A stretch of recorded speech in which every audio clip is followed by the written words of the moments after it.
Bonjour à tous, je vous retrouve aujourd'hui pour une nouvelle vidéo. Il s'agira d'une vidéo sur les services presse vus du point de vue de l'auteur. Alors, les services presse, c'est quoi? Tout d'abord, c'est donc l'envoi d'un manuscrit, donc d'un livre, de la part d'un auteur ou d'une maison d'édition à un journaliste, blogueur, chroniqueur, booktuber, voilà. De toute façon, pour obtenir une chronique, un article, une interview, enfin avoir un retour publicitaire sur le roman. On m'a demandé selon moi quels étaient les points négatifs principaux donc, des envois de services presse vus du point de vue de l'auteur. Donc je vais commencer tout de suite, j'ai pris quelques notes. Donc clairement il y a les coûts. Évidemment, surtout si vous habitez en Belgique et vous devez envoyer des envois en France, alors clairement en Belgique on vous vole sur les frais de port, donc ça va vous coûter une blinde. Donc clairement les coûts d'envoi postaux, ça peut très vite chiffrer. Deuxième point négatif, c'est évidemment les avis négatifs, dans le sens qu'on s'expose à recevoir un avis négatif qui est, espérons, au moins constructif, mais il y en a malheureusement qui se plaignent. Il y a beaucoup d'auteurs que je connais qui se plaignent d'avoir reçu des avis qui sont négatifs et pas du tout objectifs. Mais à ce moment-là, cela revient également au fait de bien se renseigner quand on fait ces envois de service presse. Parce que si vous envoyez votre service presse à n'importe qui, oui, vous vous exposez au fait que la personne ne soit pas, 1, pas objective, 2, qu'elle vous démonte et que l'avis ne soit pas du tout constructif. Alors que si vous renseignez et que vous suivez quelqu'un et que vous voyez vraiment que c'est quelqu'un qui donne chaque fois un avis constructif, même s'il est négatif, et peut-être même à juste titre, mais au moins que ça puisse vous servir pour pouvoir vous améliorer à l'avenir. Je vais m'arrêter avec ces deux points négatifs qui sont voilà, en gros juste les points qui me sont venus à l'esprit directement. Les points positifs, parce que pour moi je pense que c'est très positif de faire des envois de service presse s'ils sont bien ciblés. Donc un des points positifs, c'est évidemment qu'on pourrait très bien obtenir des avis positifs. Les avis positifs, faut pas se voiler la face, ça fait vendre. Donc évidemment, les avis positifs, c'est toujours positif. Et ça fait beaucoup de fois positif. Ensuite, les chroniques, parce qu'évidemment quand vous recevez des chroniques, vous êtes de plus en plus visible. Les chroniques sont visibles, que ce soit sur Facebook, sur le blog, sur une chaîne YouTube.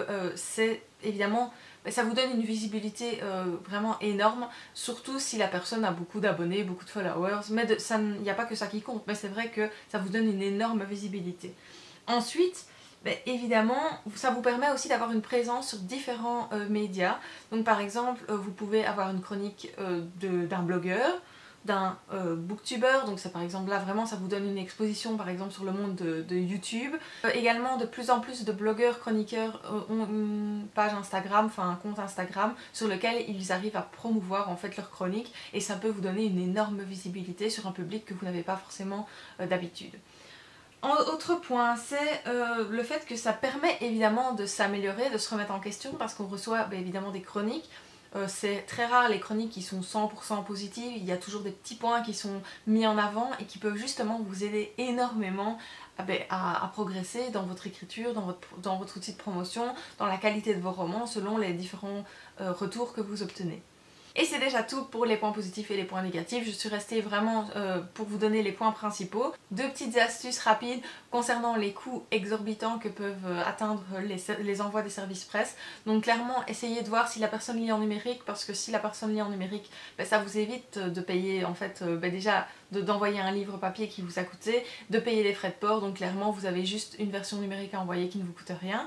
Si la personne ne lit pas en numérique, c'est ma deuxième astuce, c'est de proposer à ce moment-là de voir s'il y a un salon auquel vous participez, un salon littéraire auquel vous participez et auquel lui se rend, et ce sera l'occasion justement de se rencontrer, de faire des photos, de discuter un peu et de lui donner en main propre et en même temps d'économiser les frais de port. Voilà, je vais aborder maintenant quelques petits points qui me semblent très importants. Alors première chose, ne pas spammer les gens, ne pas spammer.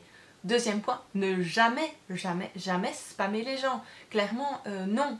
Le chroniqueur, le blogueur, le youtubeur va jamais prendre votre livre si vous le spammez, ça c'est hors de question. Donc déjà, oubliez ça, le spam, c'est pas possible. Faites une croix dessus, ne pas spammer les gens, c'est très important. Ensuite, deuxième petite remarque, donc c'est cibler les gens à qui vous envoyez votre roman.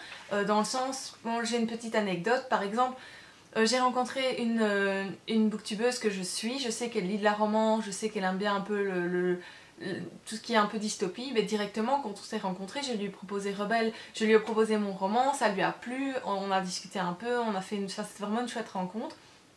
Je lui ai dédicacé et elle a pris Rebelle.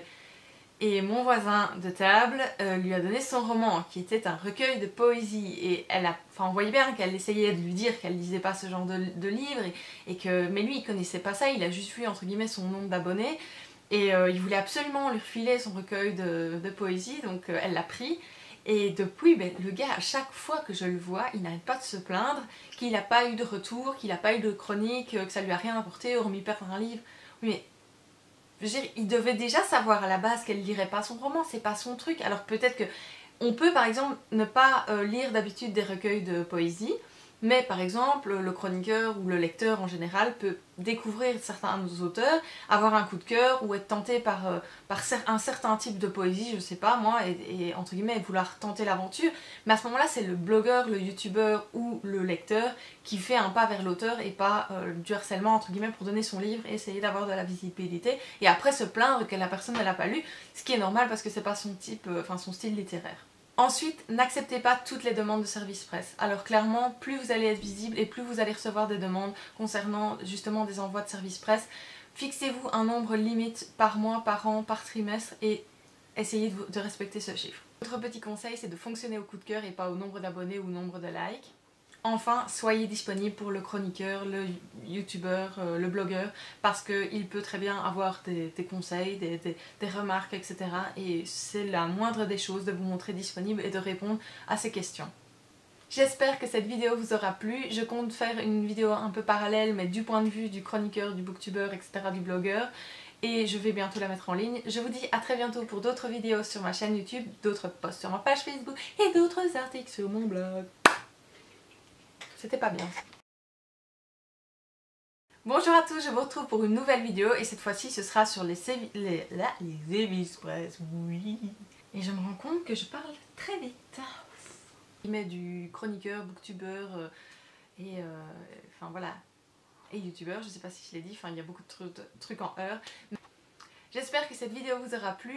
Je compte bientôt faire une vidéo donc sur les envois presse, mais des envois service. Je vous dis à très bientôt pour d'autres vidéos sur ma chaîne, d'autres posts sur ma page Facebook et d'autres articles sur le blog. Très bien.